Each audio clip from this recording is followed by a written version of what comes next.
Who says online users are a bunch of anti-social geeks? Look, here we are in this nice cafe, drink in hand, friendly people, and we're surfing the net.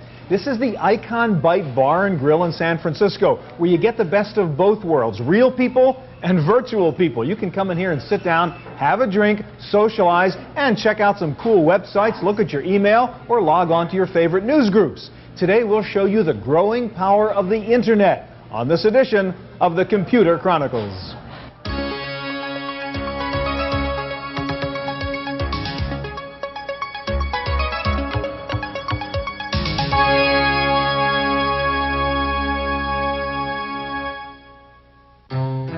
Computer Chronicles is made possible in part by Hewlett-Packard, working with industry leaders to ensure compatibility across the board and across the network. HP PCs, you're looking at partnership in a whole new light.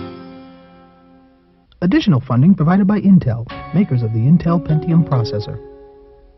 And by Progress Software, client-server development tools for enterprise-class information systems.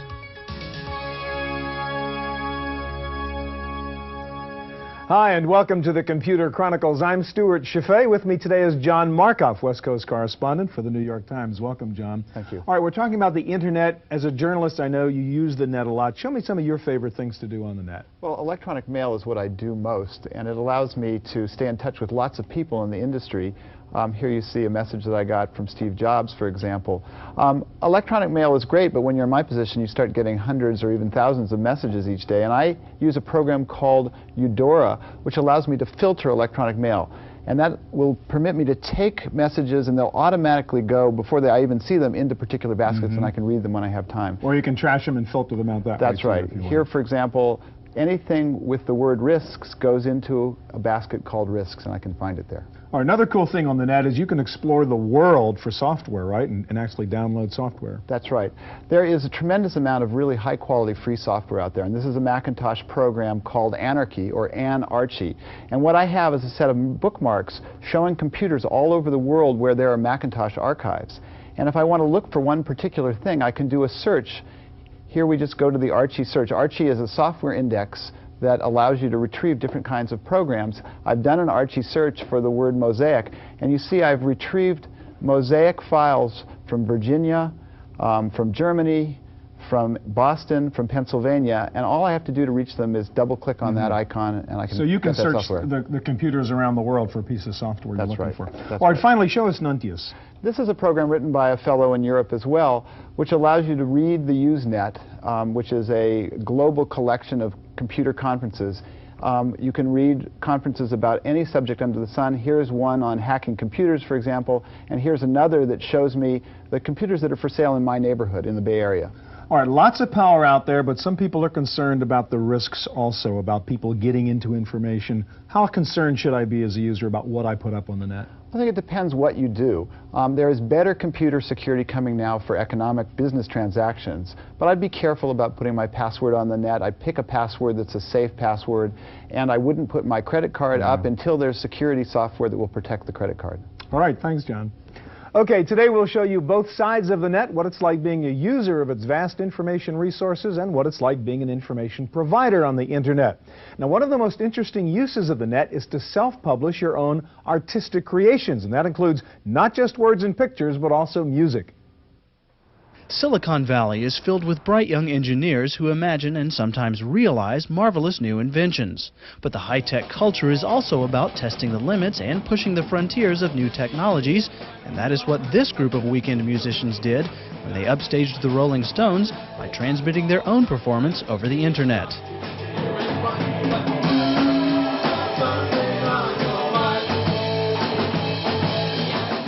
In November 1994, Severe Tire Damage, a rock band made up of engineers from Xerox, Apple, and Digital Equipment, performed their repertoire before an Internet audience waiting for the Rolling Stones.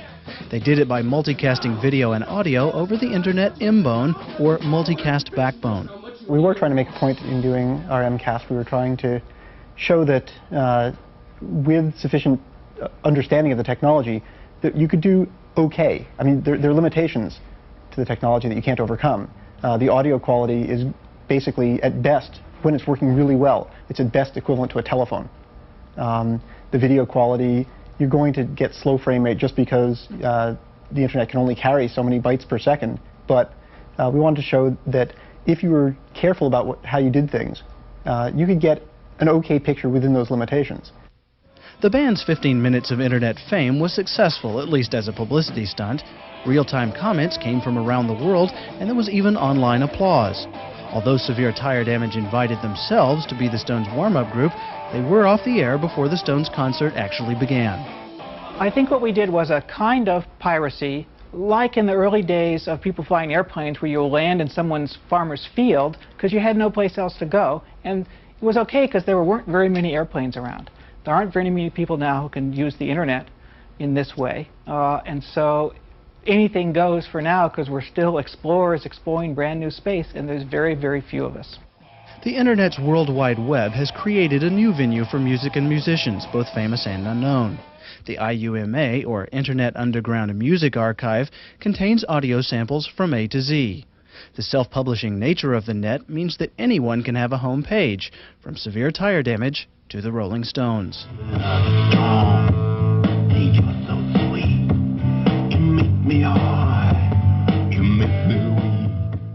The current difficulty of multicasting over the net means that the band has very little competition. But that may change soon, and Severe Tire Damage may discover internet damage to be their biggest obstacle. There are no locks on the internet right now for MCAST.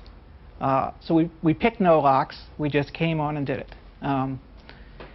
If 100 bands tried to do it at the same time, disaster would ensue. It may not be possible to do what we did in another couple of years.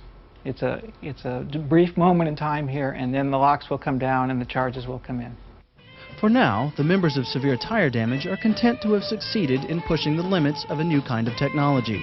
They got no recording contracts as a result of their live performance, and they plan to keep their day jobs.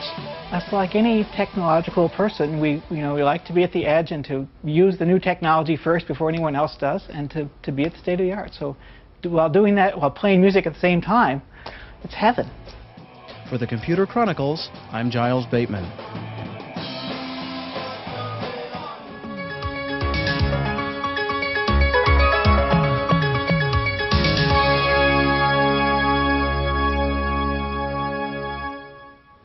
While the internet itself is essentially free and available everywhere, you do need an access provider to get you onto the net. And with the popularity of the internet, the commercial online services are all rushing to provide that access. Right now, the service with the most local access nodes around the world is CompuServe. And here to show us how to get on the net with CompuServe is Charlotte Beaverson, their Internet Product Manager. Hi, Charlotte. Hello. All right, let's back up a little bit and say we're not net-wise at the moment, and we're not experienced with all that stuff like we saw at the beginning of the show. If I'm just a CompuServe user and familiar with that interface, I can now access the internet too, right? That's correct. On CompuServe, all you need to do is go Internet, and you'll see the menu that we're currently looking at. The Internet can be a pretty intimidating place for the new user, so you will notice that there are forums available. These are places on CompuServe that members can go to ask questions about the internet. So before I ever get to the net, I can play around in my good old CompuServe forums and figure out what's the thing to do and learn all the net stuff. That's all right, but I can also actually go out to the net, like go visit the Usenet news groups, right? That's correct. Just now we're going out into Usenet. You will see that there are also some online articles available here teaching members about Usenet netiquette, or rules of the road, so that when they participate in Usenet discussions, they're doing so in a way that's favorable to the internet culture. Okay, and you've got the facts, the frequently asked questions, and that kind of stuff, so I can sort of warm up onto the net. That's correct. All right, so now we're going out actually through CompuServe, but into the full internet Usenet area. That's correct. We're going to go in and subscribe to some news groups. You're going to see that there are thousands of news groups available, and with thousands of news groups, there's probably something for everyone. Here we have a listing of some of the major topical areas, or I could even search on a keyword. Let's say that I'm interested in news groups dealing with food. Going to get a listing of all the Usenet news groups related to this topic. So again, I don't need to know the alt.food or whatever I'm looking for. I can say, find me the stuff about food, and there it is. That's correct. We can see that we have news group discussions on crackers, what cows do with their food, so a wide variety of topics. Let's go ahead and subscribe to what cows do with their food. Okay. So when you subscribe to the news group, what does that mean? Subscribe means that it goes on my personal favorite list. So now every time I come into Usenet, I'm going to see a listing of the news groups to which I've subscribed. Okay. So we're going to go on out. We'll take a look at the news groups to which I've subscribed. And again, you can see that there is quite a wide variety. Why don't we go on into the Cal news group? And we there are 50 articles that have been posted in that one section. That's correct. And right now we're actually looking at the threads of discussion that are going on out in the internet about cows and their food. Okay, so that's playing with Usenet news groups. Now I want you to show me another feature, which is FTP, which we looked at briefly at the top of the show, the file transfer protocol, and how we can actually pull down files from computers anywhere around the world. You can do that through CompuServe also? That's correct. CompuServe does offer a file transfer interface. One thing that we do is give people a good starting point. For example, if we go out to the file transfer interface, you see that there are some popular selected sites, or people could access any specific site of their choice if they know of a particular site. So if I'm not sure, I would just click on popular sites and say, hey, here's a couple of places a lot of people spend their time at. And listed, we're going to see some of the most popular file transfer libraries in the world, offering quite a wide variety of files. In fact, one that I find particularly interesting is the BookStacks Unlimited. We can go here and download entire copies of books. So I can actually take the full text of a book and download it, assuming it's public domain stuff. That's correct. I take it. Okay, last thing I want you to show me is the newest thing you have now is actually a World Wide Web browser and actually play web games going through CompuServe also, right?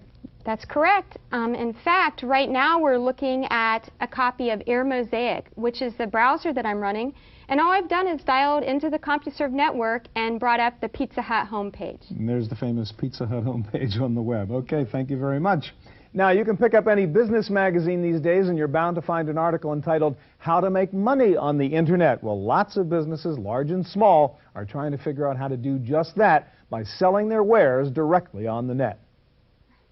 The Whole Earth Catalog was an institution to many people who grew up in the 1960s and 70s. Since the first edition 27 years ago, its articles and reviews have provided an ecologically friendly alternative to the noisy hype of commercial catalogs. Traditionally, the paper edition was sold directly and advertised by word of mouth. Today, Whole Earth's publisher has decided to try a web page on the internet as a way to attract more readers and more sales. Our mission is to get these books into the hands of as many people as possible. This provides an opportunity, we think, in addition to what we've done already, which is bookstores, selling the catalog by direct mail, selling the catalog out of our own offices. We're also looking at a way to get the Whole Earth Catalog and the Whole Earth Review as widely disseminated as possible. And so this is a tool we haven't used before. We want to try to use to see, is this going to be one more way to get these resources so that more people are going to have access to them. Currently, Whole Earth's internet pages provide only condensed samples of the print catalog's content. Online ordering is limited to the catalog itself and its sister publication, the Whole Earth Review. But to offer those electronic transactions, the catalog's web service provider had to supply a new level of security using data encryption. What we're seeing now is the integration of this encryption technology with the software that people use to access the networks. We're also seeing integration of decryption technology with the financial transaction technology. There are a number of competing services available or about to be launched right now that will allow people to buy and sell goods via the internet using their checking account and their credit card numbers. And later this year, they'll be able to have virtual cash, cyber cash, digital cash, if you will, accounts that they'll be able to put money into and then draw from. The Whole Earth Catalog's new electronic presence may grow to include direct sales of the products and books reviewed within its pages. That will depend on the response to its first commercial link to the internet.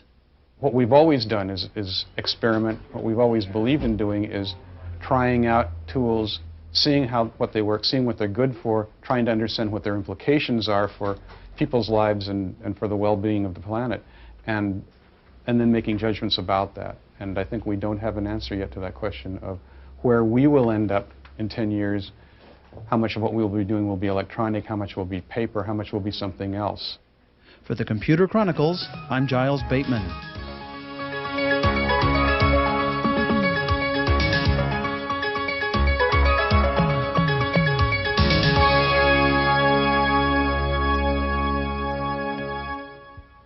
Well, the net may be good for business, but it's also a gigantic resource for nonprofit organizations and others working on a variety of global causes. Here to show us how to use the net for community outreach efforts is George Gundry of the Institute for Global Communications. Hi, George. Hi. What you guys do then is provide access to the net for nonprofits, for people working on community issues and stuff like that? Exactly. We provide full internet access for organizations to both get information that they couldn't find at a bookstore or at their library, and also for organizations to publish information and make it widely available. All right, so let's say I'm involved in a local environmental group in New England, and I want to find out how my legislators voted on recent environmental issues which came up before the Congress. Could I check something like that? Sure. You would use a World Wide Web resource which is published by a larger organization.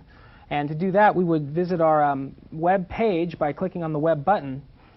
We get sent this map here of the United States, and we select the region that we want to get information on, for example, New England, as you mentioned. We click there. And this is sending us out now to what? It is basically taking us to another area on the same computer. With each hyperlink, you never know where you're going, if you're going to a different computer or the same computer. It could be the same computer, it could be a computer halfway around the world. Anyhow, we got the results we wanted, and this is how the senators and the representatives in New England voted on the... Now, there's a kind of ranking there, so this organization is saying they have a high number or a low number in terms of how well they do on environmental issues. Sure, they've identified certain key votes, and they basically rank them how they voted. And you can see what his ranking here is: 77% 94 and 90% last year. And then you can actually click and see the actual bills. This is votes on specific legislation that came up and how they voted on that. Exactly. And when you click on there, I can actually go find out what the legislation said and what it said, what the pro-environmental vote was according to this group. And of course, you can save it onto your hard disk or you can print it out. All right, now suppose I want to find out are there other organizations like mine elsewhere around the country, or around the world for that matter, and I want to find out how they do things and how they organize themselves. Certainly. There are many organizations that publish on the internet, and there's also many people out on the internet who are maintaining directories of organizations. So you would need to find one of these directories and then simply visit the organization that you're interested in. For example, the Center, the Computer Professionals for Social Responsibility is a very good group, and they have a web page, and you can go visit it, get information, how to join, how to subscribe to their newsletter, etc., etc., etc. All right, let's say another issue. Say I'm involved in a women's issues group, and we're getting ready to prepare for the International Women's Conference in Beijing, and I just want a kind of old-fashioned network. You know, just talk to other people, maybe get a consensus on an agenda for a session we're going to have. Sure. How would I do that? Okay, if you'll bear with me. One thing on the net is you spend a lot of time waiting. Exactly. I have what are called bookmarks, which is basically my favorite places on the network marked up. But often what happens is you begin communicating with another computer, and that computer makes you wait. You can see here now we're looking at the agenda for the World Conference on Women. We have various documents and news, both from organizations and from the United Nations itself. So despite a couple of seconds of waiting, which is all it was, I mean, you have access to all kinds of stuff here, and very quickly can do a lot of things if you're working with a nonprofit. Yes. That's great. Thank you very much. All right, now one of the neat things about the Internet and the World Wide Web in particular is, in fact, anyone can create their own homepage and become an information provider on the net. The only catch is creating a homepage is not necessarily an easy thing to do. Where do you go for help? Well, we found one place. It's called the Digital Media Center here in San Francisco. Becoming an information provider on the internet doesn't require a large budget, nor does it demand powerful hardware. But putting your name or company on the net does mean creating a legible, logical home page with clearly defined links. The San Francisco Digital Media Center started classes this year to help anyone wanting a web page learn how to make one. For us, you know, as I said, we start with the idea that people need to have their stories told, and that's a very old feeling.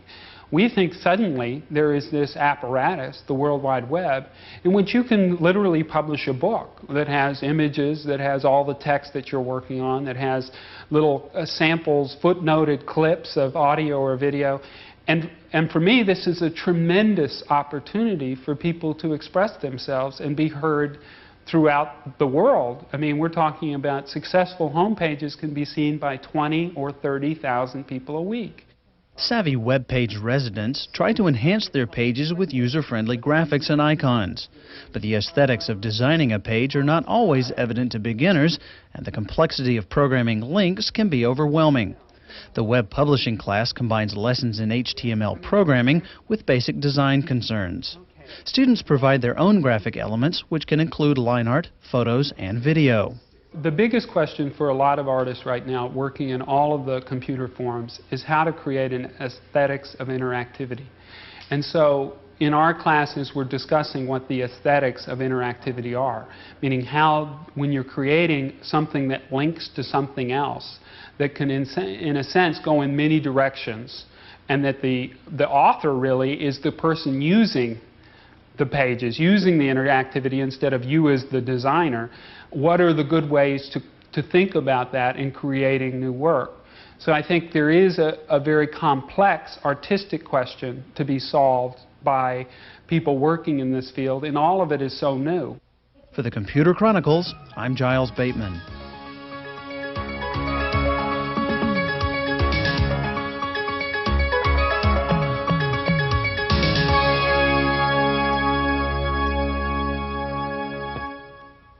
The beauty of the World Wide Web is its ability to link you with similar topics or ideas elsewhere on the web.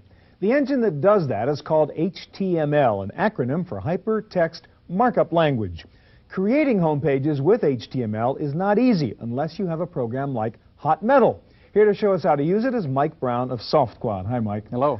All right, now this is your company's homepage, for example, and it looks like a bunch of text, but the fact is there's a lot of programming code underneath that, right? Because there are hotspots all over this text. Right, and the graphics that are here, and the titles that are larger, all this is because there are HTML codes that are in the source file telling the browser what to do to display this file. In fact, most browsers have the ability for you to view that source code, and you can see here that there's lots of little codes inside there. So if I didn't have software like Hot Metal, I'd have to know all these codes and know how to type it and where to type them and so on. Right. And I'd make mistakes and it would never work, right? Probably a little bit. There's about 50 of them in here, and you have to get them in the right order, know which ones to put in there. It can be very difficult to type just by hand. Okay, so how would I do this using Hot Metal? Show me the difference. Well, if I go out of this thing and close this thing down and take a look at my document itself, I have here the copy of the document as we were looking at it in the code version, except I've taken those codes and put them with little icons so that I don't have to see all the little code things. So these are friendly little tags that Hot Metal provides and tells me this is what's really going on next to this text. Right, and I can turn them off if I need to and suppress them so I don't have to see them, but usually I leave them on so that I know that I'm, for example, at the beginning of a paragraph. And at the beginning of the paragraph, if I were to add a new element, the software knows the HTML rules and gives me about 34 different things I can do here. But if I were at another spot, for example, in that home page, it would tell me there are things I can't do, right? For example, down into this unordered list, if my cursor were here, it would tell me that only the list item is valid here. And if I put anything else in here, like a paragraph or a title, then this document would not work at all on the web. The browser would get confused. Wouldn't work at all. Or let's say I want to start from scratch, Mike. How do I begin to create a home page using Hot Metal? Well, the software does come with some templates, and I can select a home page template here. And by opening this up, it gives me some suggested titles and some graphics that I can go in then and start changing it myself. So I've got a friend named Bob that I'm creating a home page for, and I can go in and decide that I want to maybe add the graphic, change this My Company to a picture that Bob sent me. So I'm going to edit the URL for this. And what does URL stand for? URL is the Uniform Resource Locator. It's the file syntax that points to other graphics or other texts. It's the things that when you click on it, it goes somewhere. Okay. So I choose this file. Here's my author file that Bob sent me. And when I bring that in, the system automatically gives me a picture of Bob that he sent to me. All right, now suppose I wanted to add a hot link here, say My Company. I want to make My Company a link so that when somebody clicks on that, it takes them somewhere else to more information. And we can do that with Hot Metal also. I can highlight some of the text here, the My Company, do a markup. I want to surround that with some things. It tells me what are the valid things to surround that with. The anchor is the first thing. I'll just go ahead and surround that.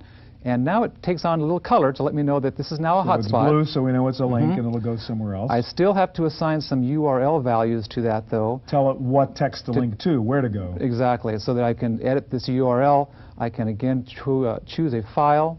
I can select, I'm going to select a class that I'm working on, some class descriptions. And by accepting this, now that is got the values assigned so that when someone clicks on this, they'll actually go to that document. Okay, and then we could preview what the actual page would look like? Yeah, we select the preview here, and the preview now brings up my web browser, so I can see how my coding has been done, whether it looks good on the screen or not. It brings in the graphic, has a picture of Bob, and it's looking pretty good. And I can also click on this now and check and see, and certainly relay links to where you there's said my to go. text. Okay. How do I get the software? Where do I find this? Well, the software is available. There's a free version available via FTP, and so there are several websites, including the NCSA site that has Hot Metal for free. Okay, great. Thanks very much. Thank you. All right, that's our look at the Internet. In fact, just a little glance at the tip of the cyberspace iceberg. Thanks for joining us. I'm Stuart Chaffee. Hope to see you here again next time on the Computer Chronicles. Computer Chronicles is made possible in part by Hewlett-Packard, developing technology that lets you manage your PC from anywhere on the network, anywhere in the world. HP PCs, you're taking a close look at remote management. Additional funding provided by Intel, makers of the Intel Pentium processor. And by Progress Software, client-server development tools for enterprise-class information systems. Video cassette copies of this program are available. Computer Chronicles also publishes a companion newsletter containing details on products demonstrated and information on program topics. To order a video cassette or a newsletter, call 1-800-800-9520 or write Computer Chronicles. Please specify program subject for tapes. All orders include a free software program for auditing software use and information on the definitive guide to keeping your organization's software legal.